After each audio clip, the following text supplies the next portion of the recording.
Hello everyone. जैसा कि आप लोगों की बहुत रिक्वेस्ट आ रही थी पिछली वीडियो के कमेंट सेक्शन में कि मैं मेंस 2023 की स्ट्रेटेजी डिस्कस करूं, तो इस वीडियो में हम मैथ्स की स्ट्रेटेजी डिस्कस करेंगे आगे आने वाले मेंस के लिए। वीडियो शुरू करने से पहले मैं आपको बताना चाहता हूं कि अगर आपका कोई पर्सनल डाउट है या फिर कोई क्वेरी है तो आप टेलीग्राम के ग्रुप पर पूछ सकते हैं, जिसका लिंक मैं डिस्क्रिप्शन में दे दूँगा, तो वहाँ आप अपना डाउट पूछ सकते हैं। तो आइए अब हम देखते हैं कि मैथ्स में हमें क्या करना चाहिए, आगे आने वाले मेंस में क्या नहीं करना चाहिए, किस टॉपिक का ज़्यादा वेटेज था जो 2022 में हमारा मेंस हुआ था। तो इसके लिए मैंने ये टॉपिक वाइज का वेटेज बनाया है जो नए पैटर्न पर 2022 के पेपर हुए थे उस हिसाब से।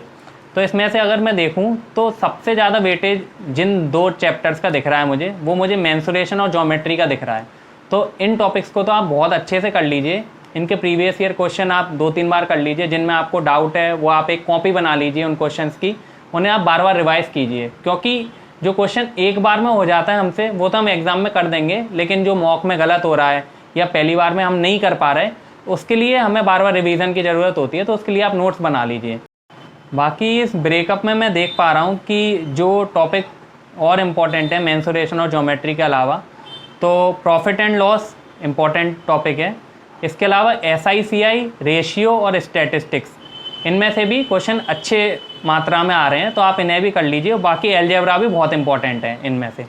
अब बात करते हैं कि ऐसे टॉपिक्स जिन्हें बच्चे छोड़ जाते हैं कि 1-2 क्वेश्चन आएंगे, चलो कोई नहीं हम देख लेंगे, लेकिन वो भी बहुत इंपॉर्टेंट है। हर शिफ्ट में एक ना एक क्वेश्चन आया ही है उन टॉपिक से। तो जैसे हाइट एंड डिस्टेंस है, इसे बच्चे छोड़ जाते हैं कि नहीं एक ही क्वेश्चन तो आएगा हम देख लेंगे, लेकिन एक क्वेश्चन से पूरी रैंक चेंज हो जाती है। तो और जैसे LCM, SCF, पार्टनरशिप, हर शिफ्ट में एक क्वेश्चन आया है उससे। Boat and stream, pipe and system, ये ऐसे टॉपिक हैं कि आप अगर आपका सिलेबस कंप्लीट है तो इसके बाद आप इन्हें भी पढ़ जाइए, क्योंकि अगर इजी क्वेश्चन आया तो वो आपसे छूटना नहीं चाहिए। क्योंकि मैंने भी अपने प्री में यही मिस्टेक की थी, मैं पाइप एंड सिस्टम वाला टॉपिक छोड़ के चला गया था और मेरी शिफ्ट में बहुत ईजी क्वेश्चन आया था, बट मैं सिर्फ इसलिए नहीं कर पाया था उस क्वेश्चन को क्योंकि वो टॉपिक मैंने पढ़ा ही नहीं था। अगर मैंने थोड़ा भी पढ़ा होता तो मेरे मन में डर नहीं होता उस क्वेश्चन का। इसीलिए आप ये टॉपिक तो छोड़ के मत जाना अगर आपका मेजर पोर्शन कवर हो गया है सिलेबस का तो। और अगर आप ये ब्रेकअप डाउनलोड करना चाहते हैं कि मैंने ये बनाया है, तो मैं इसका फ़ोटो अपने टेलीग्राम ग्रुप पर डाल दूँगा, वहाँ से आप डाउनलोड कर लीजिएगा इसको। तो अब हम अपनी स्ट्रैटेजी पर बात करते हैं कि आगे आने वाले मेंस के लिए क्या स्ट्रैटेजी होनी चाहिए। तो सबसे पहले तो सिलेबस कंप्लीट होना चाहिए हमारा। जिनका सिलेबस कंप्लीट हो गया वो वेल एंड गुड है, वो मॉक्स पे ध्यान दें, अपने प्रीवियस ईयर पे ध्यान दें। लेकिन जिनका सिलेबस कंप्लीट नहीं हुआ है वो सबसे पहले सिलेबस कंप्लीट करें। एटलीस्ट जो ज़्यादा मार्क्स वाले टॉपिक हैं वो तो आप बहुत अच्छे से कर ही लीजिए। तो अगर आपका सिलेबस कंप्लीट हो जाएगा तो आपको भी बूस्टअप मिलेगा, मॉक्स में आपके नंबर बढ़ेंगे। तो सबसे पहले आप सिलेबस कंप्लीट कीजिए, उसके बाद ये छोटे छोटे टॉपिक जैसे हाइट एंड डिस्टेंस है, पार्टनरशिप है, प्रोबेबिलिटी, स्टैटिस्टिक्स, इन्हें भी कंप्लीट करके ज़रूर जाइएगा, क्योंकि एग्ज़ाम में क्वेश्चन आ रहे हैं। फिर जब आपका सिलेबस कंप्लीट हो जाए तो आप प्रीवियस ईयर के मॉक्स पे तो ज़्यादा ध्यान दें, बाकी आप रैंडम मॉक्स भी वीक में 1 या 2 लगा सकते हैं, क्योंकि प्रीवियस ईयर जो होता है उसका इंपॉर्टेंस बहुत होता है एग्ज़ाम में। ज़्यादातर जो मैं क्वेश्चन देख रहा हूँ अभी 2022 के मेंस में वो प्रीवियस ईयर बेस्ड ही आए हैं। जो मैंने अपने टाइम पे किए थे 2020 और 21 के मेंस पे, वही 2022 में भी रिपीट हुए हैं। तो प्रीवियस ईयर पे आप ज़्यादा से ज़्यादा फोकस कीजिए। बाकी सेकंड जो पॉइंट आता है हमारी प्रिपरेशन का, मेंस से पहले आप रिवीजन करते रहिए। जैसे आपने अभी प्रॉफिट एंड लॉस पढ़ रहे हैं तो आप ज्योमेट्री के फॉर्मूले देख लीजिए, दिन में 10 मिनट देख लिया, 15 मिनट देख लिया। डेली आप पुराने टॉपिक्स का भी रिवीजन करते रहिए, क्योंकि फिर लास्ट में वरना दिक्कत आई कि आप फॉर्मूले ही भूल गए। तो आप डेली बेसिस पे कुछ 10 या 15 मिनट निकाल लीजिए जिसमें आप पुराना भी रिवीजन कर सकते हैं। तो रिवीजन भी एक बहुत वाइटल पार्ट है हमारी प्रिपरेशन का मेंस के लिए।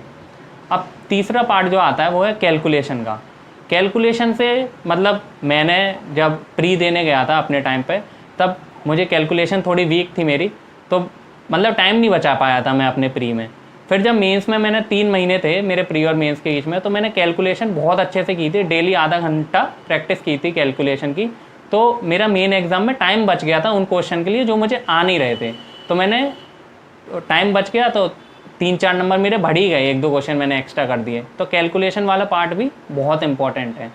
बाकी मेंस के टाइम पे अभी आपका प्री तो हो ही गया है। जिनको उम्मीद है कि उनका मेंस में सिलेक्ट हो जाएंगे, आप अपनी फूड हैबिट्स पे भी ध्यान दीजिए। अभी मतलब सुबह जल्दी उठने की आदत डालिए, क्योंकि एग्ज़ाम अगर आपका फर्स्ट शिफ्ट में हुआ और आप रात में पढ़ने वाले इंसान हुए तो फिर आपको प्रॉब्लम आ जाएगी उस शिफ्ट में, क्योंकि तब दिमाग चलना ज़्यादा ज़रूरी है जब हमारा एग्ज़ाम होता है।